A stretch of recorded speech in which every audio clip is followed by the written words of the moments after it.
This is a torque wrench, and this is a pretty straightforward torque wrench. It's what I call the click type.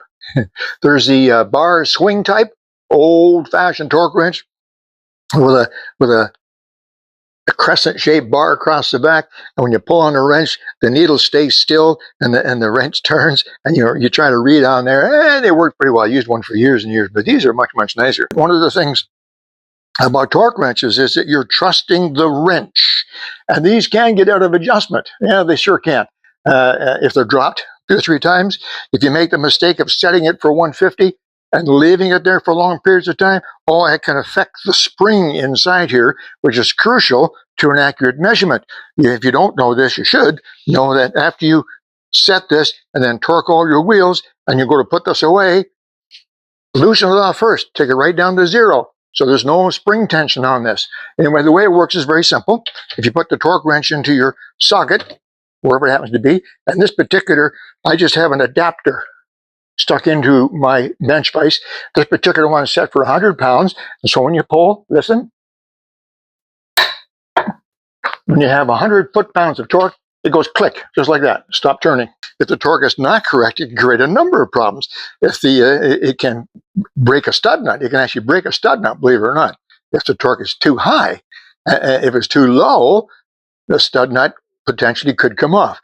In other words, the torque should be right. How do you know if your torque wrench is actually giving you an accurate reading? How do you know? Here's what I do. This torque wrench is 24 inches long. 24 inches long. And the measurement for 24 inches is from the center of the drive to the handle. And that's 24 inches. And I've marked the handles right about here when it's exactly 24 inches. Now, foot-pounds, exactly as it sounds, means that if the wrench is 1 foot long and you pull with a force of 1 pound, that's 1 foot-pound. In this particular case, I have this set for 100 foot-pounds, which means that that's the torque of your wheel nuts from the drive 1 foot out, 12 inches out. You simply have to pull with a force of 100 pounds. That's 100 foot-pounds on that stud nut. Now, this wrench is 2 feet long. Since it's 2 feet long, the force is halved. That means you only have to pull out here 50 pounds to get the same torque at this end. The proper torque of my F-150 is 150 foot-pounds. So I need this to click at 75 pounds. Let's see what happens.